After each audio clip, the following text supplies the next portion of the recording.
Time now for the Sunday Roundtable, and joining us this morning, Democratic political analyst Marianne Marsh and Republican political analyst Andrew Goodrich. It's great to have you with us, guys. Let me just ask you off the top. John Barrows just sat here.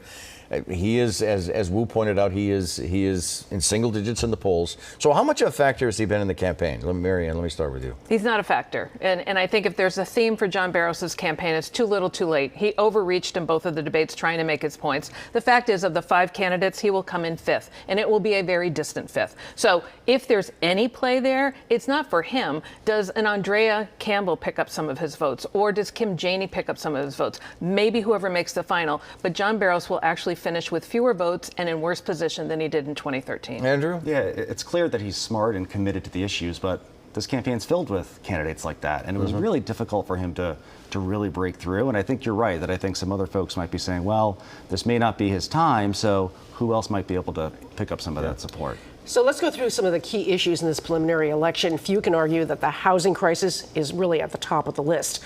Only one candidate supports reinstituting a form of rent control, and that's Michelle Wu. And here's what she said on OTR recently.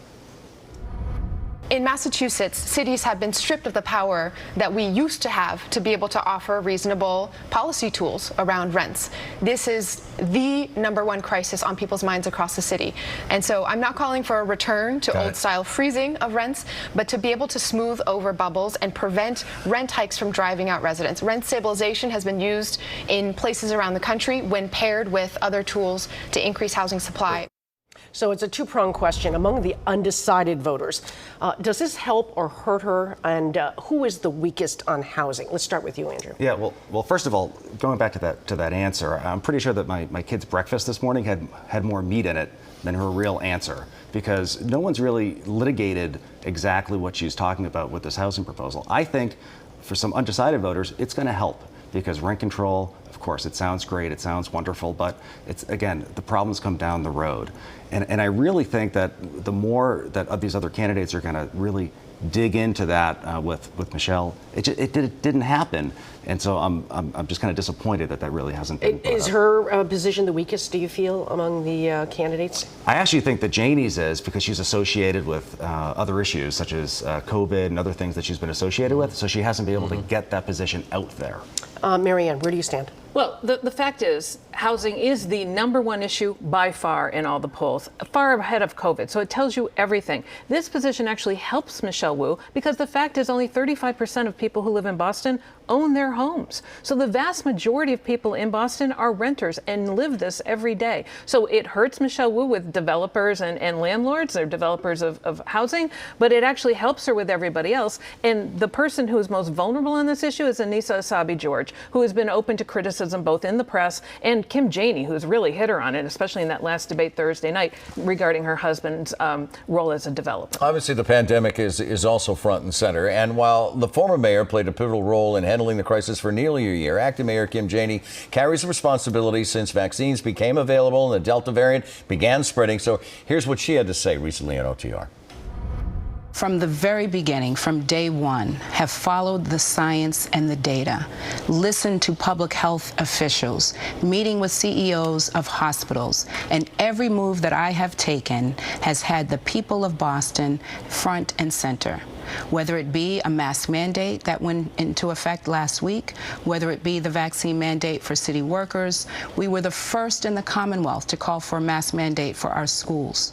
Marianne, what does her nearly 6 months in office prove about her crisis leadership abilities? 2 things. One, she has reacted to many of these issues, and often prompted by Andrea Campbell, #1. #2, if Kim Janey doesn't make it to the final, we can pinpoint what happened with her position on vaccine mandates when she equated it to Trump's birtherism and the passes that slaves had to carry during antebellum America. That's been her problem. Those 2 things have defined Kim Janey's time in office and could cost her a second term, or full term.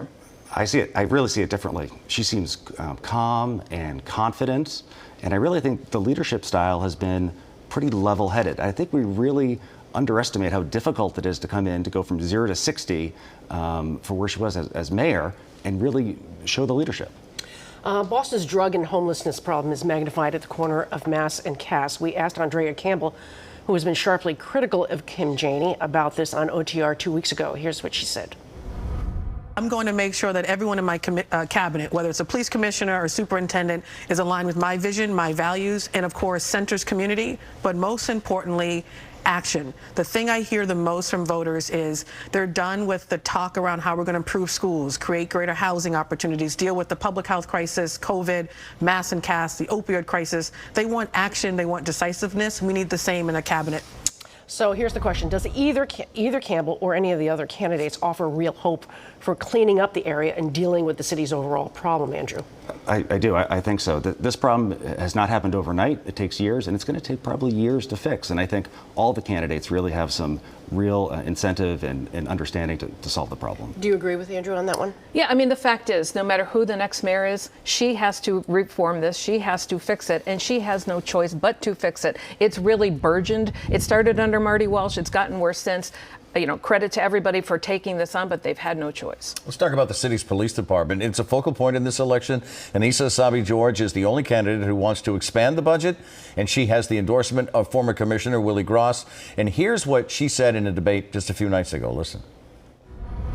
I will uphold as mayor the promise of community policing and make sure that our Boston Police Department is working in partnership with our community members, with our city's residents, with our community-based organizations who are doing such important work. As mayor, I am committed to having a safe city, not defunding public safety in this city.